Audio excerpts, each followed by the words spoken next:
नमस्कार। सनातन विचार श्रृंखला में आपका स्वागत है। आज इस वीडियो में हम दो इतनी सुंदर कहानी सुनेंगे जो स्वामी विवेकानंद के विचार और गहन चिंतन को स्पष्ट करती है। पहली कहानी तो है जब स्वामी विवेकानंद ने राजस्थान में अलवर के राजा के प्रश्न का उत्तर देने के लिए उन्हीं के दीवान यानी प्रधानमंत्री को बोला कि इनके पिता की तस्वीर पर थूक के दिखाइए। ये बहुत रोचक कहानी है, आप सुनिएगा। और दूसरी कहानी है कि एक व्यक्ति जो कि दुखी था उसको शिक्षा देने के लिए स्वामी जी ने एक प्रयोग किया जिसमें एक उनका शिष्य स्वयं तो पेड़ को पकड़े हुए है और ज़ोर ज़ोर से चिल्ला रहा है, मुझे छोड़ो मुझे छोड़ो। आप जब इन दोनों कहानियों को सुनेंगे तो आपको भान होगा कि स्वामी विवेकानंद का चिंतन कितना महान था। कृपया करके आप जब इस कहानी को सुन लें तो अपने मित्रों से भी इस कहानी और इस कहानी के अंश को शेयर ज़रूर करें। एक बार की बात है, स्वामी विवेकानंद भ्रमण करते हुए राजस्थान राज्य में अलवर में पहुँचे। उस राज्य के प्रधानमंत्री दीवान उनका जो एक्सप्रेशन था, व्याख्यान से बहुत प्रभावित हुए और उन्हें राजा मंगल सिंह के मिलने के लिए महल में ले गए। राजा तो अपने आप का जीवन विलासिता में जी रहे थे, साथ ही उन्हें राजा होने का अहंकार भी था। जब उन्होंने विवेकानंद को देखा तो उनको लगा कि आखिर में ये तो एक युवा है, भला इसे क्या मालूम होगा, ये मेरे पास किसी लालच में आया होगा कि राजा से कुछ दान मिलेगा। यह तो भारतीय भाषा जो है उसका ज्ञानी भी नहीं है, इंग्लिश में प्रवचन देता है, भला इसके पास में अनुभव तो होगा भी कितना। राजा ने मन ही मन विचार किया कि चलो मैं इसकी खिंचाई करता हूँ। इतना सोचकर राजा ने स्वामी जी से कहा, मेरा मानना है कि मूर्ति पूजा वास्तव में पिछड़ेपन की निशानी है। मुझे उन लोगों पर बहुत दया आती है जो मूर्ति पर हल्दी, सिंदूर और फूल चढ़ाते हैं और भगवान को प्रणाम करते हैं। इस बारे में स्वामी जी आपकी क्या राय है? स्वामी जी ने राजा को सीधा उत्तर देने के बजाय जो उनके दीवान थे उनकी तरफ देख करके कहा, दीवान जी, क्या आप दीवार पर टंगी हुई तस्वीर पर थूकेंगे? यह सुनकर दीवान जी कांप उठे, क्योंकि वह तस्वीर राजा के पिता की थी जिनका स्वर्गवास हो चुका था। स्वामी विवेकानंद के ऐसे कहने से दीवान जी भी डर गए और दीवान जी ने राजा की ओर आंख के कोने से चुपके से देखा। राजा का चेहरा क्रोध से लाल हो गया था।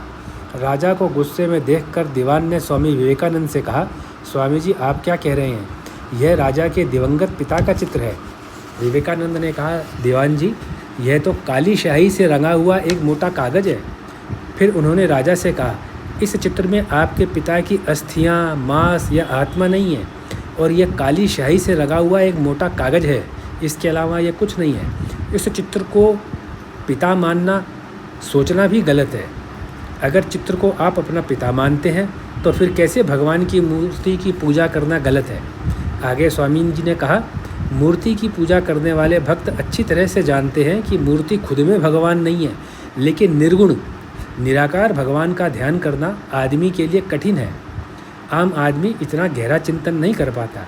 यह भगवान की भक्ति करने से शुरू होता है और ये पहला कदम भक्ति करना है, वो भी मूर्ति की। बाद में वह भगवान में लीन होने का लक्ष्य प्राप्त कर सकता है, लेकिन प्रारंभ में उसको जिस प्रकार से ए फॉर एप्पल पढ़ाने के लिए एप्पल की फ़ोटो दी जाती है, अ से अनार, आ से आम पढ़ाने के लिए छोटे बच्चे को अनार की भी फ़ोटो दिखाई जाती है, आम की भी फ़ोटो दिखाई जाती है, तो जो सिंबॉलिक रिप्रेजेंटेशन होता है वह आसानी से समझ में आ जाता है। इसलिए ज़रूरी है कि व्यक्ति मूर्ति पूजा के साथ में अपनी भक्ति और आराधना के मार्ग को, स्पिरिचुअल जो होता है उसके मार्ग को प्रारंभ करें। यह सुनकर के राजा विचारमग्न हो गया, क्योंकि राजा के पास में कोई उत्तर नहीं था। इस प्रकार से जो आपने पहली कहानी सुनी, ये चिंतन के आधार पर स्वामी विवेकानंद ने इस प्रस्ताव को किया था। दूसरी कहानी है, एक सज्जन को उसके दोष, जो उसके अंदर तकलीफ़ें थीं, उससे मुक्ति दिलाई। ये बहुत अद्भुत कहानी है, ध्यान से सुनने में समझ में आएगी और आपको आनंद भी आएगा। एक बार एक सज्जन व्यक्ति स्वामी विवेकानंद के पास आए और बोले, महाराज कृपया मुझे बचाइए, मेरी ज़िंदगी मेरी बुराइयों के कारण नरक बन गई है। मैं कितना भी प्रयास करूं, अपनी बुरी आदतों से छुटकारा नहीं पा रहा। कृपया मुझे इसका कोई उपाय बताइए। यह सब बताने के बाद वह व्यक्ति रोने लगा। स्वामी विवेकानंद ने कुछ नहीं कहा। उन्होंने अपने एक शिष्य को बुलाया और उसके कान में कुछ कहा। कुछ देर बाद स्वामी जी उस सज्जन को अपने साथ बगीचे में घुमाने ले गए। वहाँ उन्होंने देखा कि एक शिष्य ने एक पेड़ को बहुत ज़ोर से पकड़ रखा है। शिष्य ने पेड़ को पकड़ रखा है और उसे लगातार लात मार रहा है। आप कल्पना कीजिए, एक व्यक्ति पेड़ को चारों ओर से पकड़े हुए है और पैर से लात मार रहा है और ज़ोर ज़ोर से चिल्ला रहा है, कह रहा है, मुझे छोड़ दो, मुझे छोड़ दो। यह देखकर वह सज्जन हंसने लगे और बोले, महाराज यह कैसा मूर्ख है। स्वामी विवेकानंद हंसे और बोले, तुम्हारा भी यही हाल है क्या? तुम्हें ऐसा नहीं लगता तुमने ही बुराइयों को पकड़ रखा है और फिर भी तुम रोते हो कि वे तुम्हें छोड़ती ही नहीं। यह सुनकर सज्जन को थोड़ी शर्म आई, लेकिन कथा अभी यहीं ख़त्म नहीं हुई है, यह कहानी अभी और है। स्वामी विवेकानंद उन सज्जन को लेकर आगे बढ़े तो देखा कि एक माली पौधों में खाद डाल रहा है। उस खाद की बहुत बदबू आ रही थी। सज्जन को वह बदबू बर्दाश्त नहीं हुई और उन्होंने नाक पर रुमाल रख लिया। स्वामी विवेकानंद हंसे और आगे बढ़ गए। वहाँ उन्होंने पेड़ों की तरफ तरह तरह के फूल खिले हुए देखे। पेड़ों के ऊपर वहाँ का वातावरण सुगंध से भरा हुआ था क्योंकि फूलों की खुशबू आ रही थी।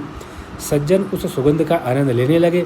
वे सज्जन बहुत खुश हो रहे थे क्योंकि अभी वो ऐसे स्थान से आए थे जहाँ से बदबू आ रही थी। विवेकानंद अभी भी मुस्कुरा रहे थे। सज्जन को आश्चर्य हुआ। उन्होंने सोचा, क्या यह आदमी पागल है? मैंने इसके सामने इतनी गंभीर बात रखी है और यह हंस रहा है। क्या यह मुझे मूर्ख बना रहा है, बेवकूफ़ बना रहा है? अंत में उन्होंने स्वामी विवेकानंद से पूछा, महाराज आप क्यों मुस्कुरा रहे हैं? क्या मैंने कोई गलती की है? विवेकानंद ने कहा, फूल मनुष्य की तुलना में बहुत कम विकसित होते हैं, फिर भी वे दुर्गंध युक्त खाद को सुगंध में बदल देते हैं और बिना कुछ रोके सभी में वितरित कर देते हैं। लेकिन एक परिपक्व और पूर्ण विकसित मनुष्य अपने दोषों को गुणों में नहीं बदल सकता। वे जो फूल है हर स्थिति में अपनी सुगंध फैलाते हैं, यानी हिलते हुए, मुस्कुराते हुए, यहाँ तक कि जब उन्हें तोड़ा जाता है और तोड़कर जब उन फूलों को पेड़ से अलग कर दिया जाता है, तब भी फूल खुशबू देता है। वे अपनी विशेषताओं को नहीं छोड़ते, लेकिन एक आदमी हल्की हवा से भी अस्थिर हो जाता है। यह सुनकर सज्जन व्यक्ति शर्मिंदा हो गए। उन्हें अपनी गलती का एहसास हुआ। वे पूरी तरह से संतुष्ट होकर वहाँ से चले गए। अगर हम भी अपने दोषों को ख़त्म करना चाहते हैं तो हमें भी अपने दोषों को छोड़ना ही होगा। भगवान का नाम जपने से हमारे दृष्टिकोण में आंतरिक और बाहरी दोनों तरह के परिवर्तन तो आते ही हैं। जैसा कि स्वामी विवेकानंद ने दिखाया है, हम अपने दोषों को गुणों में बदल सकते हैं। स्वामी विवेकानंद ने स्वयं अध्यात्म का अभ्यास किया था, इसलिए वे उस व्यक्ति को उसके दुख से उबार सके। अपनी प्रबल साधना के कारण ही वे निराश समाज को दिशा दे सके। तो ये जो दो कथाएं थीं, संगत के हिसाब से आपके सामने प्रस्तुत की गई हैं। मैं आशा करूंगा कि आप इन दो कथाओं का सार को समझ करके अपने मित्रों से, अपने सहयोगियों से, अपने परिवार में अपने छोटे बच्चों से इन कथाओं को साझा ज़रूर करेंगे। वर्तमान में इस वीडियो को देखने में, सुनने में जो आपने समय का दान दिया है, मैं उसके लिए आपका बहुत बहुत आभारी हूँ और आपको बार बार धन्यवाद देता हूँ।